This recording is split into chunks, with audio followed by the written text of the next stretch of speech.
3, 2, 1... Salut l'équipe, comment ça va en ce mercredi ? Ce mercredi, vous avez l'habitude sur ma chaîne YouTube, c'est le jour des best-of de live Twitch, en mode Crystal Ball. Et aujourd'hui, vous l'avez vu sur le titre, vous l'avez vu sur la miniature, on va parler des joueurs qui, selon moi, sont les plus sous-cotés à l'heure actuelle en NBA. Que dire de plus sur le concept ? Pas grand-chose, surtout que je vous l'explique juste après, alors on ne perd pas plus de temps et c'est parti ! Quels sont les joueurs les plus underrated en ce moment dans la Grande Ligue ?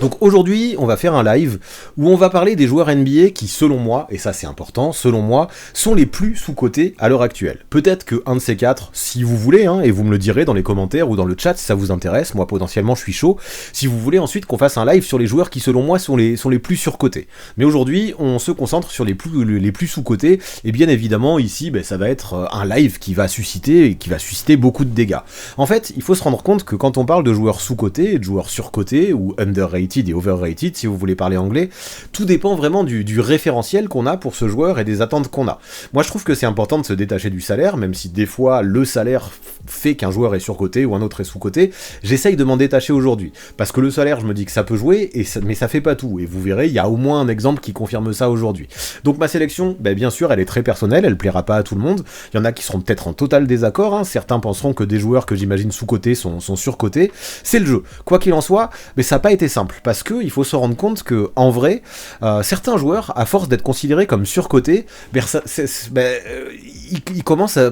comment dire, en fait, certains joueurs sont considérés comme surcotés, et du coup, il y a des fans qui sont vraiment dans la hate. Je pense à Russell Westbrook il y a quelques années, il y en a pas mal, et du coup, ils en deviennent sous-cotés, parce qu'à force que les fans soient dans la hate, on en oublie le vrai niveau qu'ils ont. Donc c'est pour ça que l'équilibre est difficile à trouver entre surcotés et sous-cotés. Surtout que l'inverse est vrai aussi. En fait, il y a des joueurs qui sont souvent considérés comme sous-cotés, sauf que à force de dire qu'ils sont sous-cotés, certains fans en font beaucoup trop pour les mettre en valeur, et ils en deviennent surcotés. J'ai pas forcément d'exemples qui me viennent en tête, parce que je n'ai pas envie de dire que Jrue Holiday est surcoté, mais par exemple, à force qu'on ait dit que Jrue Holiday était sous-coté, j'ai l'impression qu'aujourd'hui certains le surcotent, même s'il reste un très bon joueur de basket. Donc voilà, c'est tout ça pour expliquer à quel point c'est difficile de savoir si un joueur est sous-coté vu à sa juste valeur ou surcoté. Quoi qu'il en soit, aujourd'hui j'ai fait ma sélection qui m'est propre, et où je vais vous présenter 6 joueurs qui performent, et dont, au moins à mon goût, on ne parle pas assez, parce que j'ai l'impression qu'on ne se rend pas suffisamment compte de leur talent. Pour certains, on se rend compte de leur talent, mais peut-être pas assez. Donc à chaque fois, je vais vous expliquer pourquoi, à mon sens, ils sont sous-cotés, je vais vous donner des raisons, je vous expliquerai aussi pourquoi je pense que le public ne les considère pas à leur juste valeur, et je vous montrerai aussi à quel point, pour moi, leur valeur est importante dans la NBA, ou dans leur team, et pourquoi, et les raisons pour lesquelles ils sont pas assez reconnus, et pas assez mis en avant selon moi. Donc bon, vous voyez, c'est quelque chose qui est assez simple, mais je voulais que vous entendiez que effectivement, cette limite entre surcoté et sous-coté, elle est souvent fine, et c'est pour ça que ça va susciter pas mal de débats. Premier joueur que je vous présente aujourd'hui, c'est Scottie Barnes. Scottie Barnes, il a été rookie de l'année en 2022, et juste après on attendait beaucoup de sa part. Et ce qui est sûr, c'est qu'il n'y a pas eu la progression attendue de sa part pour son année 2, pour son année sophomore, parce qu'il a évolué dans une équipe de Toronto qui était plutôt morne, dans une équipe de Toronto où il y avait une hiérarchie qui était difficile à établir, avec beaucoup de joueurs dans l'effectif qui avaient des similitudes un petit peu dans le profil. Je dis pas qu'ils étaient pareils, mais quand on prend du Scottie Barnes, du Pascal Siakam, du Anunoby, on est quand même sur des forwards qui sont assez polyvalents, qui peuvent jouer des deux côtés du terrain, et qui pouvaient peut-être un petit peu se marcher sur les pieds, et un Scottie Barnes qui dans son année 2 a donné l'impression de stagner un petit peu. Au niveau des stats, entre sa saison rookie et sa saison sophomore, c'était assez proche, on a vu qu'il avait fait quelques progrès dans le playmaking et les passes décisives, mais une régression dans les pourcentages, et on avait l'impression que voilà, il était resté au même niveau, alors que souvent, on attend de la part des sophomores qui progressent, et pour un joueur de 21 ans, c'était forcément décevant de voir que ce Scottie Barnes stagnait. Et même s'il pouvait bien sûr apporter des deux côtés du terrain, et que tout le monde s'en rendait compte, il y avait quand même de quoi être déçu de sa saison sophomore, d'autant plus dans une équipe qui n'a pas fait les playoffs l'année dernière. Surtout que même en défense, pour être honnête, je trouvais un poil moins impactant la saison passée, comme si le contexte un peu compliqué des Raptors de ces dernières saisons, qui continuent à être dans le ventre mou, influait beaucoup sur son niveau de jeu. Et j'ai l'impression que depuis, beaucoup restent sur cette image de Scottie Barnes, un joueur qui stagne, qui a déjà peut-être atteint son plafond lors de son année rookie quand il a été rookie de l'année, et qui progresse pas vraiment plus, ou qui progressera pas vraiment plus. Quoi qu'il en soit, ce que je remarque, c'est que la hype qu'il y avait autour de lui quand il a été rookie de l'année a vraiment baissé. Les projecteurs, ils se sont détournés de lui, ils sont allés voir ailleurs, et vu que le marché de Toronto n'est pas le plus grand du monde, et que ça ne gagne pas du côté des Raptors, mais ils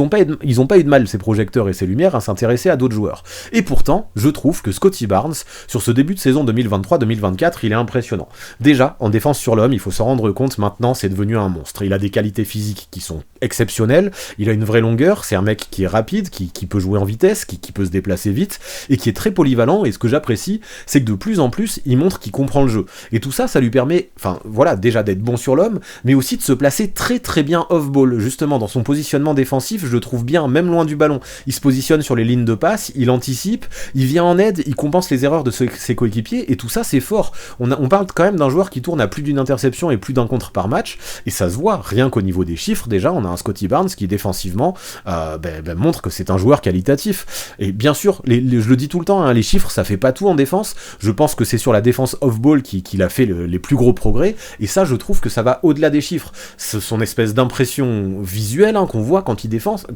et l'impact qu'il met de ce côté du terrain est assez fabuleuse, je trouve. Et personnellement, j'ai l'impression, en tout cas je pense, que Scottie Barnes, en ce début de saison, c'est déjà un candidat potentiellement pour les All Defensive Team de fin d'année. Et pourquoi du coup on met pas assez en valeur, pourquoi on n'en parle pas assez, et pourquoi je pense qu'il est sous-coté, c'est que déjà j'ai l'impression, et je pense que c'est même une vérité, la défense est souvent moins mise en valeur que l'attaque en NBA quand on évalue le niveau d'un joueur. C'est peut-être l'une des raisons pour lesquelles il n'est pas considéré à sa juste valeur. Mais pourtant, je parle de ses progrès défensifs, mais il a aussi progressé en attaque. En gros, de toute façon, Scottie Barnes, je trouve que cette saison, il se montre meilleur que ce qu'il a jamais été dans tous les secteurs du jeu. On a un joueur qui joue avec un volume impressionnant, qui joue avec beaucoup d'énergie, qui se bat au rebond. Il a continué ses progrès aussi dans le playmaking, où je le trouve de plus en plus utile et de plus en plus pertinent en tant que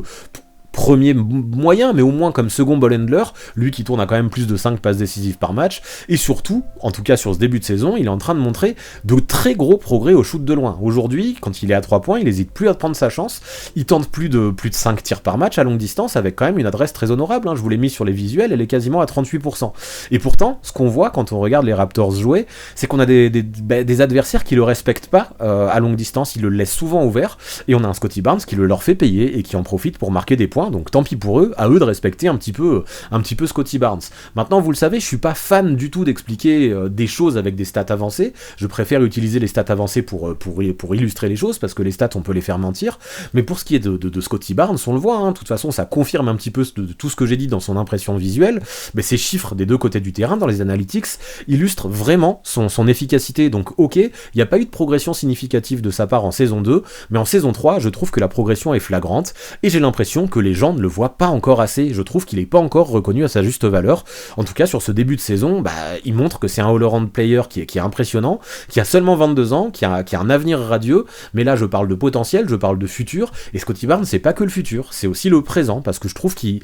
montre des choses remarquables cette saison, même si la situation à Toronto est toujours aussi complexe. Donc aujourd'hui, il faut se rendre compte que, à part Fred VanVleet et certains joueurs qui ont bougé aussi, et Nick Nurse qui est parti à Philadelphie, mais aujourd'hui c'est quand même le joueur autour de qui le collectif tourne, hein, du côté de Toronto, alors que Pascal Siakam et OG Anunoby sont toujours là. Moi je trouve qu'il a le niveau vraiment aujourd'hui pour être le joueur clé dans son équipe, et dans son équipe, mais il paraît aussi justement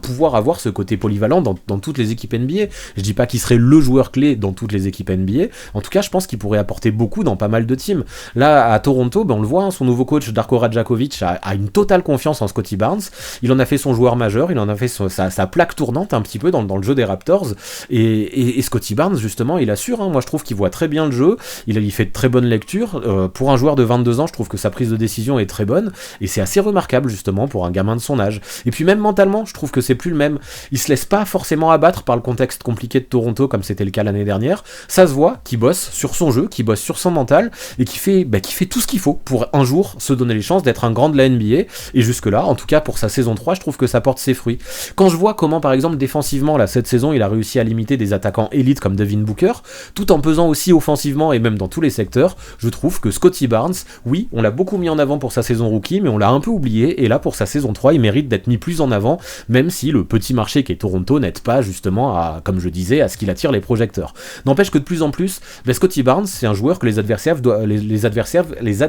doivent scouter quand ils l'affrontent, parce que oui, c'est lui, aujourd'hui, le danger principal de Toronto des deux côtés du terrain. Dans l'équipe, pour moi, c'est le principal contributeur, alors que dans l'esprit collectif, j'ai l'impression que pour beaucoup, ça reste encore Siakam, le franchise player de Toronto, sauf que Siakam, j'ai l'impression que cette saison, il a un petit peu l'esprit à côté de la plaque, ça va un peu mieux qu'en début de campagne, mais j'ai l'impression qu'il est déjà en partance, lui qui est en fin de contrat en fin de saison, et dire que Pascal Siakam est encore le franchise player des Raptors, je suis de moins en moins ok avec ça. Je dis pas que je suis en total désaccord, mais je suis de moins en moins ok, parce que Scottie Barnes est en train de prendre sa place, et ce qu'on voit, c'est que Barnes, de plus en plus, il est à l'aise avec le rythme NBA pour sa saison 3, il comprend mieux ce qui se passe des deux côtés du terrain, il est de plus en plus efficace, il joue plus juste, il est plus expérimenté aussi, et son coach le voit, ça lui donne confiance en son jeu, justement, d'avoir la confiance de son coach, et peu à peu, j'ai l'impression qu'il développe un mental de winner, et le fait que son énergie, en plus de ça, qu'il soit leader par l'exemple, son apport soit contagieux pour toute l'équipe, je me rends compte qu'il a tout le package pour justement devenir un joueur très intéressant pour la suite, et ça, à mon sens, en tout cas aujourd'hui, là, en décembre 2023, c'est pas assez mis en lumière à mes yeux, et si Toronto n'est pas totalement dans les bas-fonds de la ligue, malgré justement le manque de cohésion, d'alchimie qu'il y a dans l'équipe, et le manque de hiérarchie, je trouve que c'est en grande partie grâce à l'apport de Scottie Barnes, qui à mon sens fait partie des joueurs les plus sous-cotés de la NBA à l'heure actuelle. Deuxième joueur que je vous présente aujourd'hui, c'est Alex Caruso. Et Alex Caruso, je trouve qu'il est dans une situation particulière parce que pendant longtemps, et par moi y compris, c'était un joueur qui était considéré comme surcoté, parce qu'on parlait beaucoup de lui, et que le contexte dans lequel il a gagné le titre aux Lakers en 2020 a fait qu'il a été beaucoup mis en avant un petit peu en tant que chouchou des fans. Et je trouve que justement, il n'a pas forcément été mis en avant pour les bonnes raisons, parce que c'était pas forcément son niveau basket qui faisait qu'il était mis en avant, même si on aimait bien ses qualités athlétiques, ses dunks et son énergie, mais il était plutôt mis en avant parce que c'était un peu la mascotte, et qu'il avait justement cette énergie qui était sympa à voir jouer, c'était un joueur attachant, avec son look particulier, avec son crâne chauve, et même si c'était un bon joueur de basket, on parlait plus de lui via des mèmes en mode Carugoat que pour ce qu'il pouvait vraiment apporter sur le terrain, et je trouve ça un petit peu dommage. Bon, à l'époque, je trouve que on se rendait compte de son niveau, et je trouve que le côté Carugoat a fait que beaucoup l'ont surcoté, sauf que ce temps-là, je trouve qu'il est complètement terminé. Aujourd'hui, Caruso, il est plus aux Lakers, il est aux Bulls, dans une équipe qui a des mauvais résultats, et forcément, depuis qu'il a quitté le gros marché de Los Angeles, même si Chicago c'est toujours un gros marché, on parle quand même moins de lui. En tout cas, du moins, on fait moins de mèmes concernant Carugoat que quand il était aux Lakers. Un peu comme si cette hype concernant Alex Caruso était totalement redescendue depuis son départ de LA, et que justement, dans l'ombre là, à Chicago, avec un faible temps de jeu en plus, on se rendait pas compte que là, actuellement, pour sa saison 2023-2024, j'ai l'impression qu'il est en train de réaliser la meilleure saison de sa carrière. Là, il joue dans une équipe des Bulls qui est méga décevante, qui vraiment manque d'âme, avec un Zach LaVine qui est désinvesti complètement, ça se voit, il joue complètement à l'envers, il est pas au diapason de ses coéquipiers, un DeMar DeRozan qui pareil, semble complètement à bout, un Patrick Williams qui déçoit, un Lonzo Ball qui est toujours blessé, bref, il y en a des raisons d'être déçu et d'être triste quand on est fan des Bulls, sauf que je trouve que celui qui apporte un petit peu de bonheur, le seul qui apporte un petit peu de bonheur à ses fans de Chicago, c'est Alex Caruso, parce que sur le terrain, lui il continue à être égal à lui-même, on parle moins de ça, mais c'est toujours le joueur qu'il était aux Lakers en termes d'énergie, voire encore mieux, c'est un joueur qui se donne à fond, justement, qui est très motivant et qui fait en sorte que ce soit contagieux pour ses coéquipiers. C'est un joueur que tous les coachs rêvent d'avoir, soit sur leur banc, soit pour compléter leur 5, qui peut jouer avec des stars, parce que c'est un soldat qui est vraiment voué à l'équipe, un soldat qui est voué au collectif, et qui apportera toujours dans le travail de l'ombre, et qui pourra combler beaucoup de manques. En attaque, ce que j'apprécie, c'est qu'il a pas besoin de porter la balle pour être efficace, il peut le faire, il peut porter la balle, mais quand il prend des shoots dans le flow du jeu, il est très efficace aussi, il sait très bien le faire, en catch and shoot, dans un système, pour s'intégrer justement autour de porteurs de balles, il est excellent, et je trouve très bon en tant que second playmaker, justement, pour dépanner et pour donner un petit coup de main au first playmaker. Il peut faire office de premier ball handler, parce que c'est un joueur qui joue propre, qui fait peu d'erreurs, et ça on s'en rend pas compte, encore une fois on retient surtout son énergie. Il peut être utilisé en catch and shoot, il a une super sélection, il a des pourcentages qui sont remarquables, regardez, pour un arrière, 54% au global et 46% à 3 points, c'est quand même assez exceptionnel, et je trouve que faire ça, déjà c'est propre en NBA, mais faire ça dans une attaque qui piétine comme celle des Bulls cette saison, c'est encore plus respectable. On a aussi un joueur, j'en ai même pas parlé, mais qui peut toujours partir en contre-attaque parce qu'il a une bonne vitesse, un bon sens du jeu. Il est bon aussi pour provoquer des fautes près du cercle. Il peut être clutch, il l'a montré dernièrement. Et surtout en défense, on se rend pas compte à quel point c'est vraiment un chien de garde. C'est un joueur très intelligent qui défend le plomb. C'est un mec, encore une fois, qui est énergique, qui a des qualités athlétiques, qui a une certaine longueur aussi malgré sa taille, qui a de l'envie et qui peut être une vraie sangsue sur le porteur de balle. C'est un mec qui peut même défendre plusieurs positions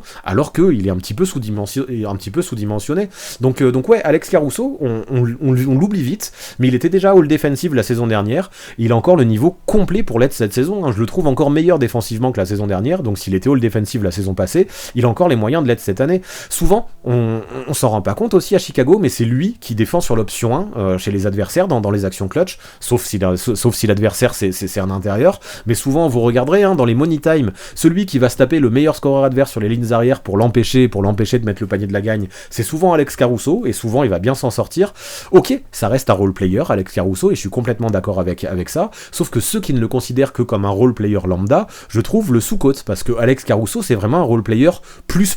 c'est l'un des seuls Bulls, je le répète, qui tire son équipe vers le haut, les analytics là encore sont là pour le trouver, c'est un joueur avec des vraies qualités, des deux côtés du terrain, qui a une super mentalité, qui a un gros bosseur, qui adore apprendre et progresser, lui qui vient de tout en bas et qui a toujours seul dans sa carrière pour atteindre son niveau, et Frank Vogel l'avait dit à l'époque des Lakers, c'est un vrai étudiant du jeu, c'est un mec qui ne pense qu'à progresser, qu'à bosser, et qu'à travailler la vidéo justement pour progresser encore, et il le fait bien, c'est un joueur intelligent, qui est cérébral, qui fait les bons choix, et qui est très précieux dans le collectif des Bulls, mais qui pourrait l'être encore plus, je pense, dans un contender, en tout cas qui peut être précieux dans toutes les équipes NBA, il peut servir dans toutes les situations, dans toutes les teams, et je pense que toujours il fera en sorte de compléter les besoins principaux de son équipe. C'est un glue guy en fait, j'ai l'impression, Alex Caruso, c'est un ciment dans un effectif parce que il a un comportement de vrai professionnel. Donc là, on va voir s'il reste à Chicago, c'est pas sûr, parce que Chicago pourrait entamer une reconstruction, j'en ai déjà parlé, on le sait, il y a beaucoup d'équipes qui pourraient le vouloir avant la deadline, et pourtant, malgré tout l'intérêt qu'il peut susciter parmi les autres GM et les autres teams, j'ai toujours l'impression qu'une bonne partie des fans le considèrent surtout encore comme une coqueluche, un joueur attachant avec quelques qualités, mais qui est surtout un role player lambda qui est attachant et de qui on parle parce que c'est celui qu'on appelait Carugot, quoi. Alors que c'est beaucoup plus que cette hype qu'il a pu avoir pendant son passage aux Lakers. Donc même si depuis qu'il est aux Bulls, je trouve que certains l'ont un petit peu oublié, Alex Caruso, je continue à le dire, c'est un team player d'exception qui mérite, je pense, qu'on parle bien plus de lui, et ce sera peut-être le cas d'ici février s'il arrive dans une équipe ambitieuse qui sera contender, et peut-être que là on se rendra compte à quel point il peut apporter dans une équipe qui gagne, qui ne s'appelle pas les Los Angeles Lakers. Vraiment, j'aimerais bien voir ça lui permettrait peut-être d'être considéré à sa juste valeur. Mon joueur numéro 3 aujourd'hui, parmi les joueurs sous-cotés, c'est Paul George. Et je pense que le voir ici, parmi les joueurs sous-cotés, ça va étonner beaucoup de gens. Parce que j'ai l'impression que beaucoup parlent de lui tout le temps comme un joueur surcoté, complètement overrated. Et pourtant, vous le voyez aussi ici, si je parle de lui aujourd'hui, c'est que je pense l'inverse. Et en fait, je disais ça en intro tout à l'heure, j'ai l'impression qu'à force d'être considéré comme surcoté, ce qui avait pu être le cas par le passé avec Paul George,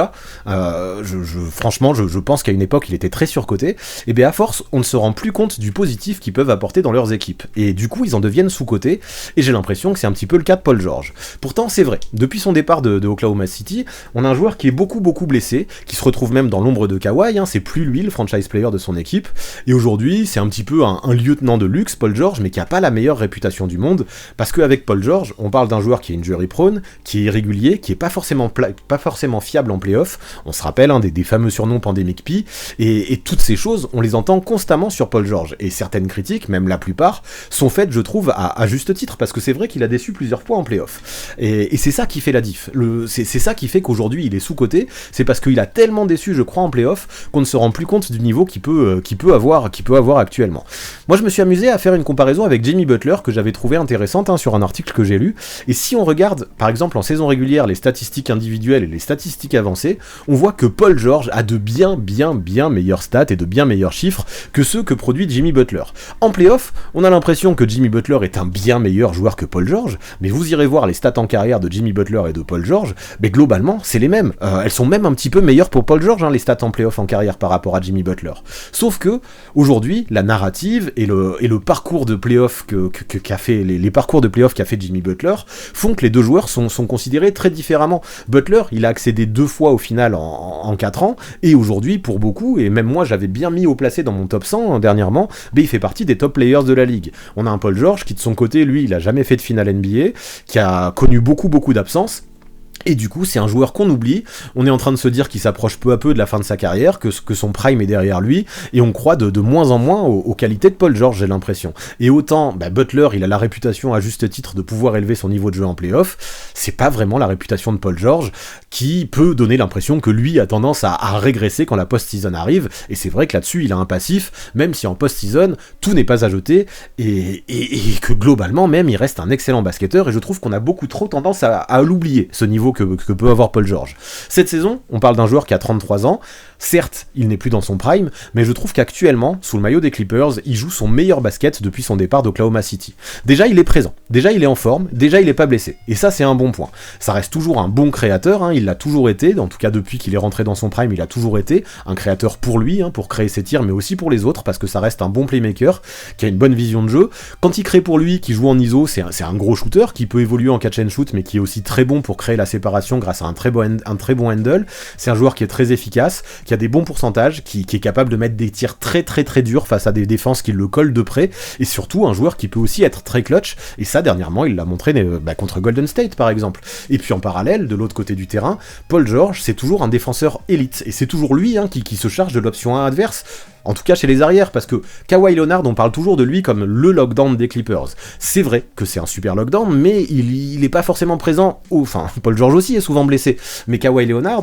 surtout cette saison-là, pour l'instant, il est un petit peu à côté de la plaque, je trouve, et Kawhi, surtout dans les moments importants, il glisse plutôt pour des postes 3, postes 4, quand Paul George, dans les moments clutch, il va s'occuper des postes 1, 2 et 3, qui souvent s'avèrent les plus dangereux. Et Kawhi Leonard a beau être un excellent défenseur, justement, les meilleurs attaquants sur les postes arrière, c'est Paul George qui les prend sur son dos, et je trouve qu'il le fait plutôt bien. Et malgré ça, malgré un bon Paul George, c'est que le truc, c'est que chez les Clippers, ça fonctionne pas vraiment. En tout cas, depuis l'arrivée de James Harden, les débuts ont été compliqués, il y a un peu de mieux, on se dit qu'ils sont peut-être enfin en train de commencer leur saison, mais là on le voit, cet amoncellement de stars, cette implication suspecte de Kawhi, le fait que tout le monde se fasse un petit peu des politesses et qu'il n'y ait pas vraiment de hiérarchie définie dans le dispositif de Tyronn Lue, le fait que Harden ce soit pas le joueur le plus facile du monde aussi à intégrer, le fait aussi que certains changent de rôle, comme Westbrook, qui a demandé d'être placé sur le banc et qui essaye aussi d'avoir de l'impact différemment,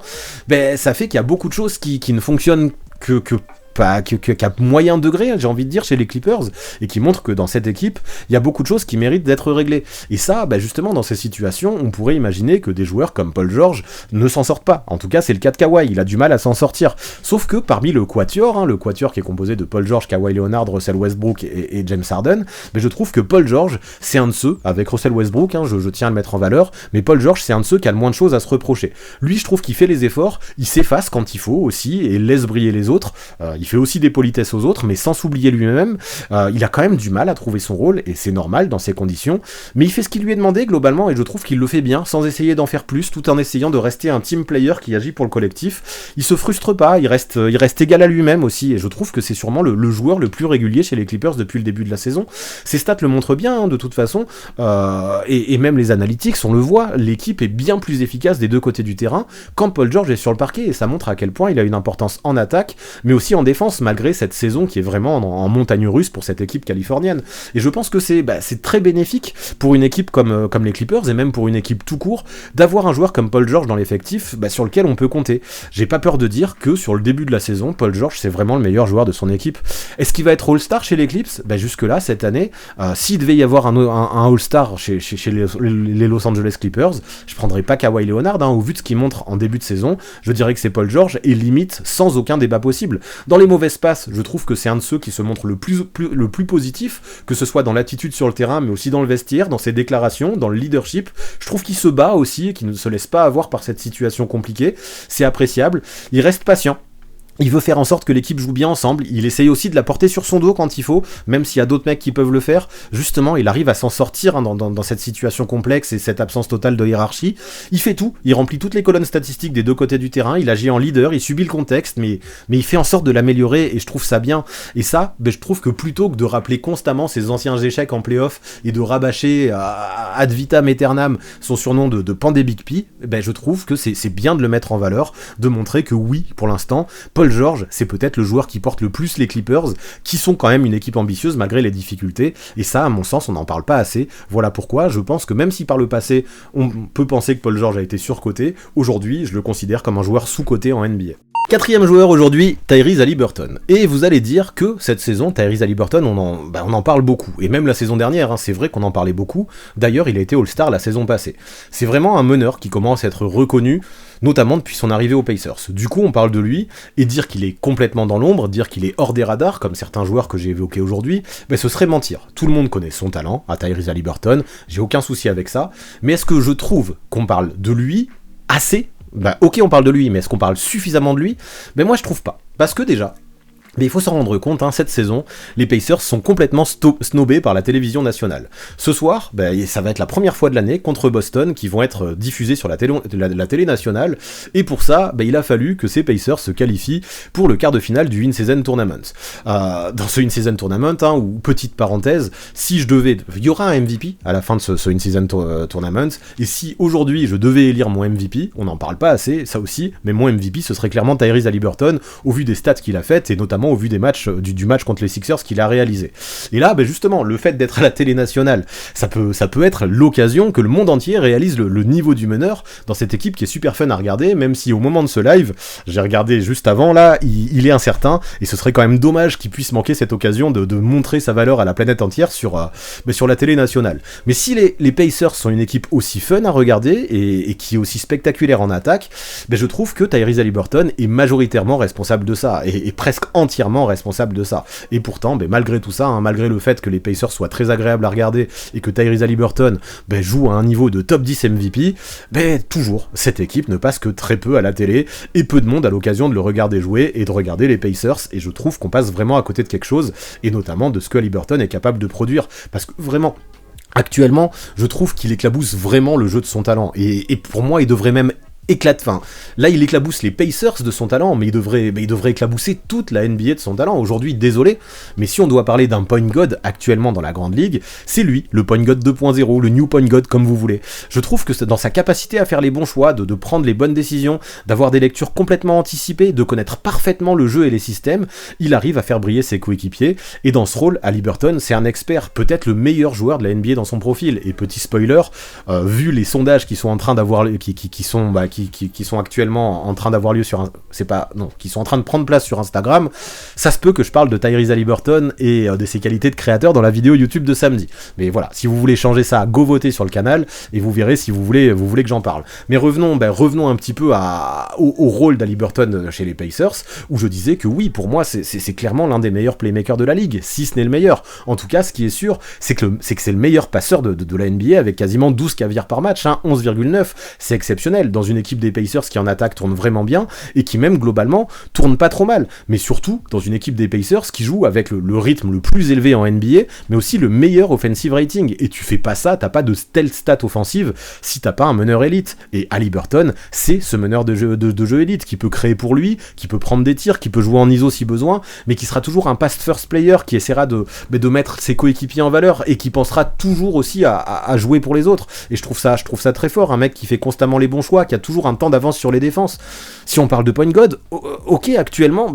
moi je pense que c'est lui, Haliburton, je le répète. C'est un mec qui est plus scoreur que Chris Paul, c'est peut-être pas un aussi bon passeur que Chris Paul Prime, je suis assez d'accord, n'empêche que ses qualités dans le playmaking deviennent de plus en plus proches de celles d'un Chris Paul Prime, mais lui en plus de ça, il a d'autres qualités, et il est un bien meilleur scoreur que ce que Chris Paul ne l'a jamais été. C'est pour ça que je parle de point god 2.0, parce qu'il a un bien meilleur shoot, il a un bien meilleur sens du panier aussi, et c'est vraiment un joueur qualitatif dont je pense on parle, mais on ne parle pas assez, parce que Haliburton, au tir, c'est aussi un mec qui est très, très fiable, il prend une grosse quantité de shoot extérieur, plus de la moitié de sa sélection de shoot, et dedans, il a des pourcentages complètement exceptionnels, plus de 45% à longue distance, en prenant aussi des shoots difficiles. C'est un mec qui peut créer la séparation, qui peut sanctionner dans plein de positions, qui a un très gros range, qui peut scorer dans toutes les zones du terrain, dans tous les coins du terrain, et ça, il peut le faire aussi bien en pull-up qu'en catch and shoot. J'aime qu'il ait aussi une bonne taille pour son poste, il il fait 1m96, ça lui permet d'avoir une bonne vision de jeu, de voir au-dessus de pas mal de défenseurs, de voir au-dessus de pas mal de défenseurs,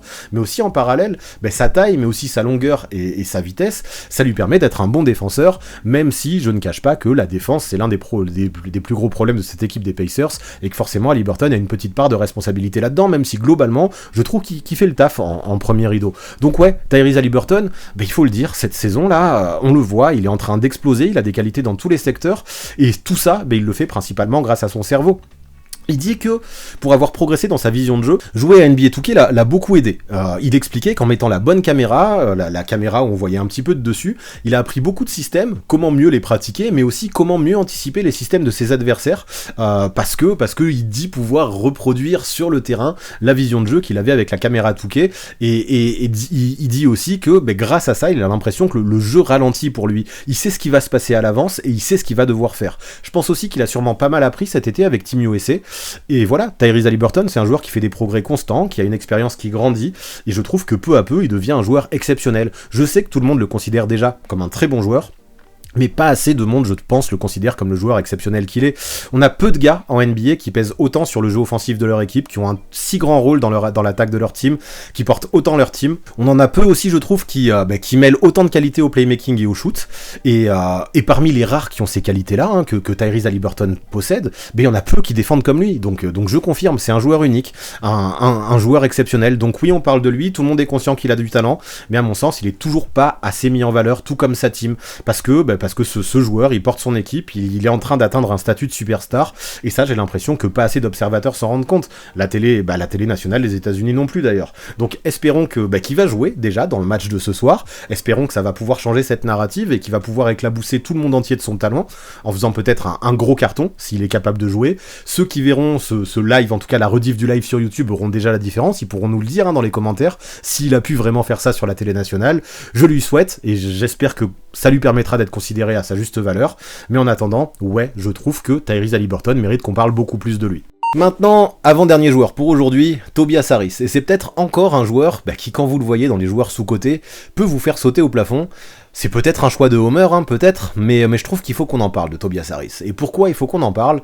Parce que ça fait plusieurs saisons que je trouve que Harris, quand on parle de lui, on parle beaucoup plus de son contrat que de son niveau de jeu. Parce que oui, clairement, je vais pas me mentir là-dessus et je vais pas me voiler la face, oui, c'est un joueur surpayé. Il a un bon apport, mais 39 millions par saison pour cet apport, c'est trop. Sauf que 99% des conversations qui impliquent Tobias Harris ne parlent que de ça. Et je comprends, parce que c'est choquant ce salaire, parce que c'est pas du tout un franchise player, Tobias Harris. Pourtant, il a le salaire d'un franchise player. Du coup, j'ai l'impression qu'on le considère souvent comme un joueur moyen, qui répond pas vraiment aux attentes, qui est décevant, et c'est finalement un joueur dont on parle rarement bien, ou alors vite fait, mais en disant que ça suffit pas par rapport à son salaire. Toujours, j'ai l'impression qu'on met son salaire en exergue. Mais maintenant, on va essayer de prendre un petit peu de recul, on va laisser son contrat de côté pendant quelques minutes, et on va se rendre compte que Tobias Harris, c'est un joueur qui a 31 ans, qui a de grosses qualités d'adaptabilité, qui a occupé pas mal de rôles depuis son arrivée aux Sixers, et sans jamais vraiment chercher à se mettre en avant ou à jouer pour lui, il a montré que c'était un mec qui pouvait être utile dans tout plein de manières, dans tout plein d'équipes, je pense qu'il pourrait le faire, grâce à vraiment un profil de couteau suisse et une capacité justement à faire ce qu'il faut dans les équipes dans lesquelles il arrive. Déjà, Tobias Harris, c'est comme ça qu'il a fait sa carrière. C'est un scoreur gifté, qui peut pénétrer, qui peut attaquer le cercle, qui peut aussi jouer au poste avec son physique, qui peut aussi shooter de loin, même si pour le moment ses pourcentages sont très moyens en longue distance cette année, sauf que ça je m'en fais pas, parce que le passé nous a montré que ça pouvait vite changer avec lui, cette tendance. C'est un joueur de série qui peut connaître des mauvaises passes et vite rebondir, donc ça je m'en fais pas, c'est 31% à 3 points, je reste assez persuadé que ça va monter au fur et à mesure de la saison. C'est aussi un très bon rebondeur pour son poste et son profil, c'est un mec qui sait se placer, qui joue intelligemment, qui fait les écrans retard, qui joue avec sa tête, et surtout je trouve qu'il maîtrise tous les fondamentaux pour être un joueur complet. Il sait comment peser sur le jeu sans forcément que ça se remarque, mais pour que ce soit utile et efficace pour son équipe. En plus de ça, et ça je trouve qu'on en parle très peu, il a développé de vraies qualités défensives ces dernières saisons, et ça mérite d'être mis plus en lumière. Il a jamais râlé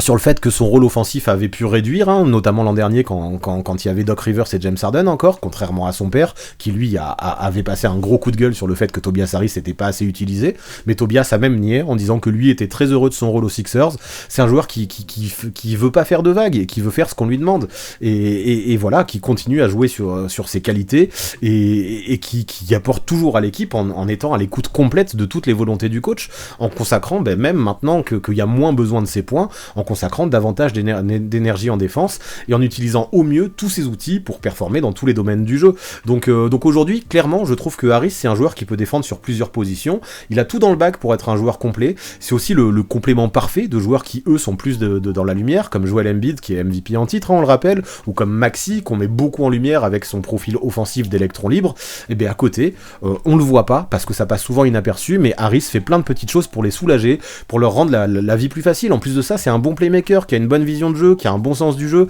qui fait les bons choix lui aussi. En fait, Tobias Harris, c'est vraiment un team player talentueux, mais aussi polyvalent, qui s'inscrit maintenant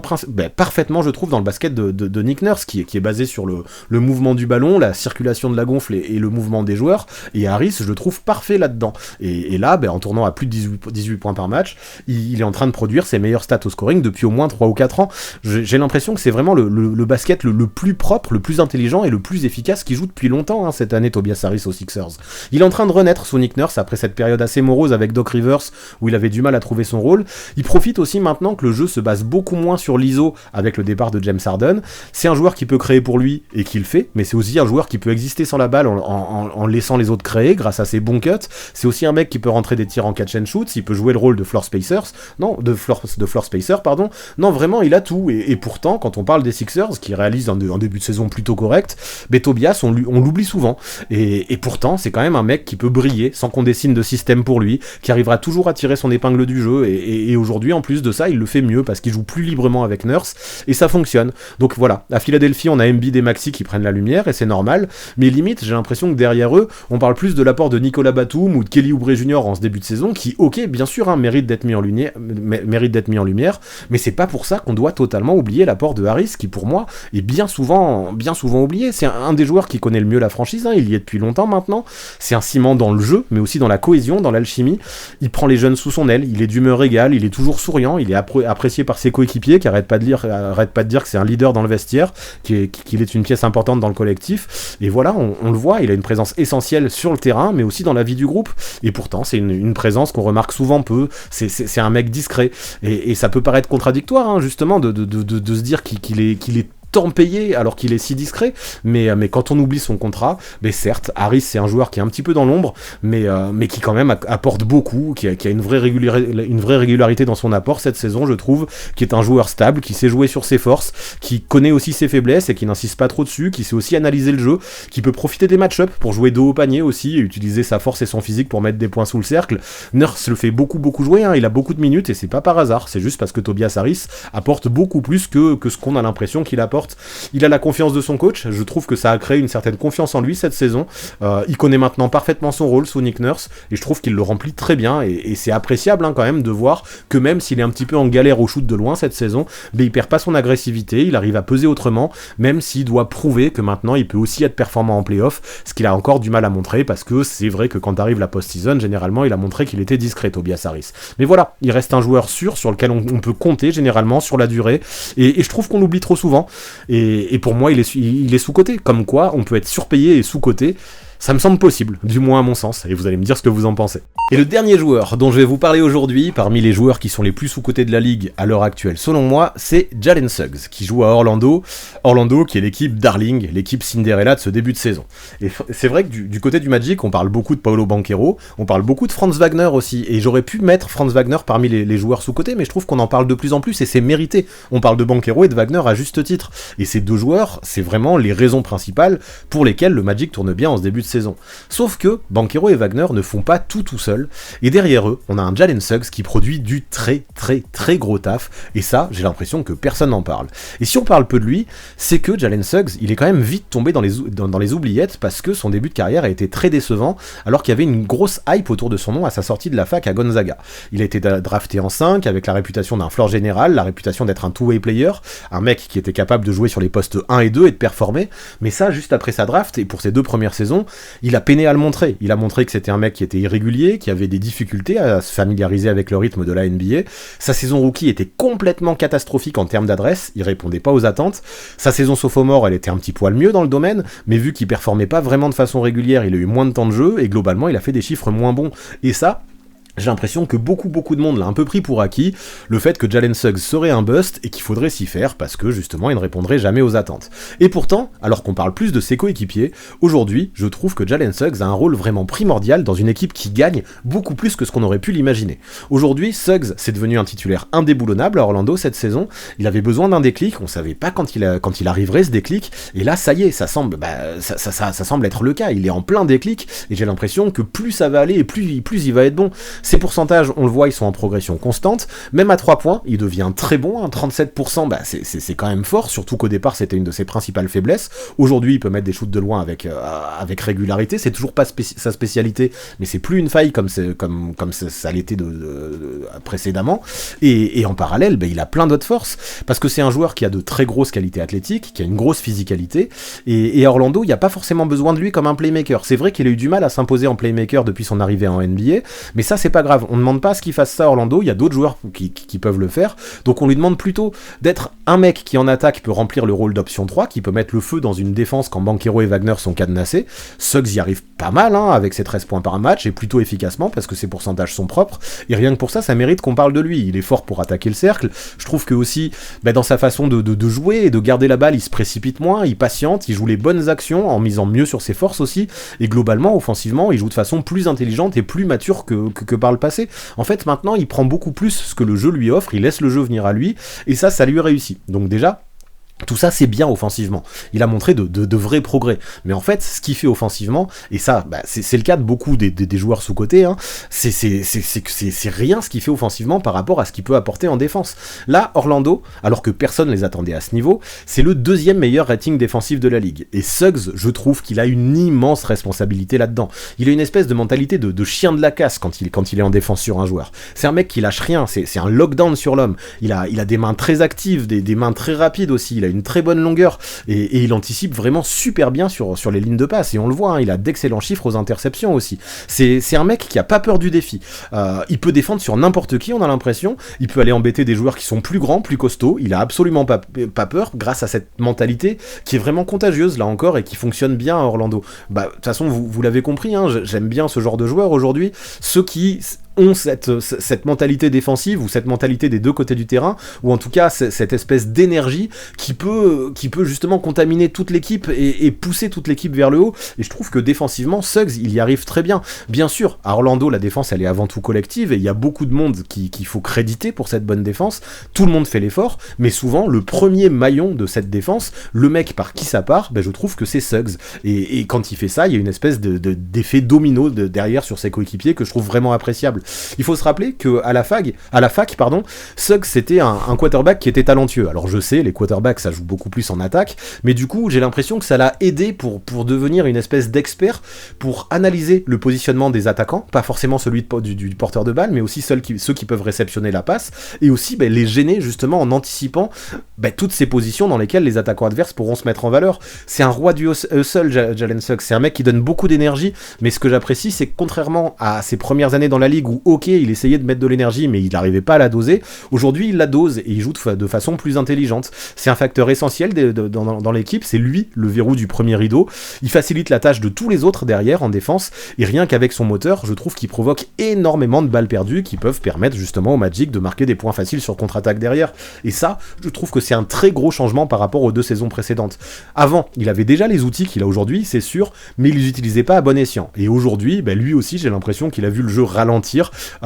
Il a une meilleure expertise des placements de son équipe en attaque, mais aussi des meilleurs placements, une meilleure vision des placements de ses adversaires et de leur système. Il a pris confiance dans ce rôle, et cette confiance, je trouve qu'elle se ressent dans tous les domaines. Il a peut-être commencé à prendre sa confiance en défense, mais maintenant, aujourd'hui, ça agit dans tous les secteurs, parce que comme je disais, en attaque aussi, ça va mieux, parce qu'il met mieux ses shoots, il devient de plus en plus efficace en transition, il sait lâcher la balle quand il faut, il sait reconnaître les bonnes situations, il sait doser entre jouer pour lui et pour les autres. Je trouve que c'est très propre ce qu'il fait, Jalen Suggs, cette saison des deux côtés du terrain. Aujourd'hui, je trouve que c'est un joueur qui est bien dans son rôle, qui est bien au Magic, qui est bien dans sa tête. Alors ouais, on parle pas mal du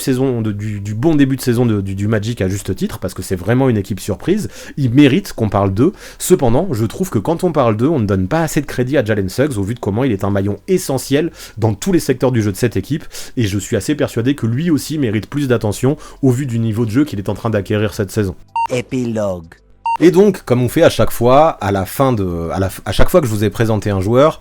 les modos, qui ont encore une fois vraiment assuré dans ce live, hein, et je les remercie pour ça, vous ont fait un sondage. Est-ce que ce joueur est surcoté ou sous-coté selon vous ? C'était bien volontaire, il n'y avait pas de proposition. Est-ce que ce joueur est reconnu à sa juste valeur ? Justement, histoire que vous vous mouilliez comme il faut et que l'on puisse faire un classement. Et pour vous, dans ma liste de 6, le joueur qui est le moins sous-coté, c'est Tobias Harris. Parce que pour vous, seulement 47% d'entre vous pensent qu'il est sous-coté, ça veut dire que 53% d'entre vous pensent qu'il est surcoté. Je peux comprendre, mais dans ce cas-là, j'ai du mal à imaginer qu'on ne se détache pas de son salaire. J'ai vu les arguments de ceux qui pensent qu'il est surcoté, et la plupart du temps, encore une fois, comme je disais, 99% des conversations à propos de Tobias Harris, ça parle de son salaire, et la plupart des arguments tournaient autour de ça. Maintenant, je veux bien entendre d'autres arguments que j'ai lus aussi dans le chat, et que je rejoins. Le fait que, quand Embiid et Maxey sont pas présents, Harris répond pas toujours au rendez-vous, que c'est pas le joueur le plus clutch du monde, tout ça, je veux bien l'entendre. Sauf qu'en contrepartie, c'est pas à lui qu'on demande d'être le plus clutch du monde, quand il joue dans l'équipe avec le MVP en titre, et avec un joueur comme Maxey qui est en train d'exploser, et en parallèle, encore une fois, c'est ce que je répète, j'ai l'impression, je comprends que vous l'ayez mis en dernier dans la liste, mais je trouve qu'on parle trop de lui comme une tanche, alors qu'il est loin d'être une tanche, et que c'est un vrai couteau suisse. C'est une tanche par rapport à son salaire, ça je veux bien l'entendre, sauf que son salaire, c'est pas lui qui en est responsable, c'est la franchise qui a décidé de le payer comme ça, sauf qu'aujourd'hui c'est plus le cas, je pense que les Sixers ne lui reproposeraient plus ce contrat, et j'ai l'impression que la cote de Tobias Harris, peut-être que le contrat joue là-dedans, mais elle est proche de 0, donc j'ai du mal à comprendre qu'il puisse être surcoté dans la mesure où sa cote, j'ai l'impression qu'elle est au plus bas. Mais ok, Tobias Harris arrive à la fin de vos pronostics, et j'avoue que pour moi aussi, il aurait fini en 5 ou 6 dans ce classement, donc même s'il y a eu que 47% des votes, je peux comprendre que aussi certains n'aient pas pu se détacher de son salaire. Celui qui arrive en 5ème, c'est Paul George. Paul George, vous êtes 61% à penser qu'il est sous-coté, donc ça veut dire que vous êtes 39% à penser qu'il est surcoté. Encore une fois, j'ai l'impression que oui, Paul George, ceux qui pensent qu'il est surcoté, c'est ce que je voyais, c'est ceux qui attendent encore de lui qu'il soit un vrai franchise player, comme dans son plein prime à Indiana, voire à OKC. Mais sauf qu'aujourd'hui, c'est plus qu'on lui demande à Paul George dans une équipe où il y a un mec comme Kawhi Leonard, et où en plus de ça, il y a des mecs comme James Harden et Russell Westbrook qui sont arrivés. Aujourd'hui, à Paul George, on lui demande d'être une espèce de liant, et il le fait très bien, et même si on lui demande pas d'être le franchise player de sa team, c'est ce que je disais tout à l'heure, aujourd'hui ça reste quand même, en tout cas sur cette saison, je trouve le meilleur joueur de cette équipe des Clippers. C'est lui le baromètre, et c'est lui qui fait en sorte que l'équipe joue bien ou joue mal, plus que les autres en tout cas. C'est lui qui met les shoots clutch, en plus récemment il l'a fait, c'est lui qui défend les actions clutch, et tout ça, même si c'est vrai que par le passé il a montré des difficultés en playoff, je trouve que ça mérite d'être plus mis en valeur. Vous êtes 61% à rejoindre ça, c'est plus de la moitié, ça veut dire que globalement vous pensez vous aussi qu'il est sous-coté, et qu'il arrive en place 5 aujourd'hui. Mes places 5 et 6, ça aurait été Paul George et Harris, mais j'aurais peut-être mis Harris en 5 et Paul George en 6. Maintenant, en numéro 4, on va arriver à des joueurs qui pour vous sont vraiment sous-cotés, parce qu'on est au moins sur du 80%. Donc en 4, c'est Jalen Suggs. Pour 80% d'entre vous, il est sous-coté, pour 20% d'entre vous, il est surcoté. Ceux qui disent qu'il est surcoté, je l'ai vu dans le chat, c'est ceux qui avancent que Jalen Suggs n'est pas indispensable dans cette équipe d'Orlando. Et ça, je peux pas du tout être d'accord avec vous, parce que Suggs, c'est vraiment un maillon essentiel aujourd'hui de cette équipe du Magic. Défensivement, c'est de lui que tout part. Et si Orlando brille cette année, et si Orlando performe, c'est grâce à la défense. Donc, dire qu'il est pas indispensable dans cette équipe d'Orlando, ça, je peux pas l'entendre, et je peux pas être d'accord avec ça. La force principale du Magic, c'est la défense. Le meilleur défenseur, c'est Jalen Suggs. Donc pour moi, il est indispensable. Et ça mérite d'être plus mis en valeur, mais vous êtes d'accord avec ça, parce que vous êtes 80%, je le répète, à dire que Suggs est sous-coté. Et par contre, à la fin, c'est là que c'est très compliqué, parce qu'on a 3 joueurs à égalité, le podium, on a 3 joueurs qui sont arrivés à 83%. Alors pour les départager, comment j'ai fait ? J'ai pris ceux qui avaient eu le plus de votes. Plus il y a eu de votes pour arriver à 83%, plus je l'ai classé haut. Et donc, celui qui arrive en 3ème, alors avec 83% mais un petit peu moins de votes que les autres, c'est Scottie Barnes. Scottie Barnes, donc vous êtes 17% à penser qu'il est surcoté, parce que pour vous il a déjà été rookie de l'année, et qu'on en fait beaucoup le concernant, que pour vous c'est normal qu'il soit le franchise player de ces Raptors, mais ça je suis pas non plus d'accord avec ça. J'ai l'impression que dans l'imaginaire collectif, encore une fois, le franchise player de ces Raptors c'est Pascal Siakam, alors qu'aujourd'hui la plaque tournante de l'équipe c'est Scottie Barnes, et pour moi ça c'est pas assez mis en avant, c'est pas assez mis en valeur. Il réalise vraiment un super début de saison, peut-être qu'il va falloir qu'il confirme sur la durée pour que justement il soit moins sous-coté que ce qu'il est actuellement, mais j'y crois, et vu ce qu'il montre sous Radjakovic, Scottie Barnes, il est capable, et pour moi oui, il reste encore sous-coté, et j'espère que cette narrative changera. En numéro 2, à 83% aussi, du coup, c'est Tyrese Haliburton. Tyrese Haliburton, tous ceux les 17% qui disaient qu'il était surcoté, disaient qu'on en parlait largement assez, et que tout le monde savait que c'était un excellent playmaker. Et c'est vrai que tout le monde sait que c'est un excellent playmaker, mais je le répète, pour moi, en tout cas aujourd'hui, c'est lui, le MVP du In-Season Tournament, tourné à 26 points, 12 passes, je trouve que c'est pas loin d'être incroyable, c'est pas loin même d'être légendaire, et ça on le met pas assez en avant, tout ça parce qu'il est dans une équipe des Pacers qui certes est fun à voir jouer, mais qui fait pas le buzz, parce que c'était une équipe qui était censée être en reconstruction, que la télé nationale n'a pas trop décidé de passer, et aujourd'hui je le regrette parce que ces Pacers méritent d'être vus, et Haliburton mérite d'être vu pour être considéré à sa juste valeur, et pour moi, même s'il est considéré déjà à une très bonne valeur, il mérite d'être considéré encore à une plus haute valeur, et vous êtes d'accord avec ça parce que vous le mettez en 2, et en numéro 1, votre vainqueur, le joueur le plus sous-coté de la NBA à l'heure actuelle, pour vous, c'est Alex Caruso. J'aurais mis Haliburton en 1 peut-être, et Caruso en 2, j'aurais mis Barnes en 3 aussi, ça m'irait, et Suggs en... peut-être que Suggs je l'aurais mis un peu plus haut. Bref, peu importe, en tout cas c'est votre classement le plus intéressant, moi je vais pas faire le classement, de toute façon c'est déjà moi qui ai sélectionné la liste. Quoi qu'il en soit, Caruso, le joueur le plus sous-coté, même s'il joue 23 minutes par match, comme je disais, il est en train de faire la meilleure saison de sa carrière, dans une équipe des Bulls qui est bien triste, bien morose, le seul rayon de soleil de cette team c'est lui, sauf que le problème c'est que cette équipe, elle marche tellement mal, elle fonctionne tellement mal, qu'on a l'impression que tous les joueurs sont à jeter et que personne n'apporte quoi que ce soit de positif. Eh bien non, je suis pas d'accord, cette équipe c'est vrai qu'elle tourne très mal, mais s'il y a un mec qui mérite d'être mis en avant et qui mérite d'être applaudi dès demain pour ce qu'il apporte du côté de Chicago, en même temps applaudir d'une main ça doit être assez compliqué, mais bref, je pense que c'est Alex Caruso, et je suis content que vous l'ayez mis en numéro 1, quoi qu'il en soit, encore une fois, vous avez bien voté, je vois votre classement, ce que je vois c'est que ma sélection, mise à part Tobias Harris qui est le seul arrivé au moins de 50%, vous a convaincu, parce qu'à chaque fois vous étiez plus de 50% à penser qu'ils étaient sous-cotés. J'ai trouvé que ce live était intéressant, comme prévu il a suscité beaucoup de débats, parce que comme je disais, des fois entre surcoté et sous-coté la limite est fine, et j'espère que ça vous a plu, j'espère que ça vous a plu aussi, tous ceux qui regarderont la rediff sur YouTube, et dites-moi si le concept vous a plu, on pourra faire le même très rapidement avec les joueurs surcotés, ça peut être aussi très intéressant, même si là ça va faire ruer dans les brancards plutôt, parce qu'il va y avoir des noms qui vont décevoir certains, mais ça fait partie du jeu, et j'assumerai. Voilà pour ce qui est des joueurs les plus sous-cotés, à mon sens, à l'heure actuelle en NBA, voilà pour ce qui est de ce nouveau Crystal Ball. Est-ce que ça vous a plu? Est-ce que vous êtes d'accord avec la liste que je vous ai proposée? Et quel est pour vous le joueur le plus sous-coté à l'heure actuelle en NBA? Qui fasse partie de ma sélection ou non? Dites-moi tout ça en commentaire, comme d'habitude, ça m'intéressera à fond de vous lire et de savoir qui pour vous est super sous-coté. Et enfin, tu connais, si le contenu t'a plu, n'oublie pas le pouce vers le haut et l'abonnement à la chaîne si ce n'est pas encore fait. Tout ça, ça apporte énormément de force, alors je compte sur vous et je vous remercie fort la team. En attendant, je vous dis à très vite.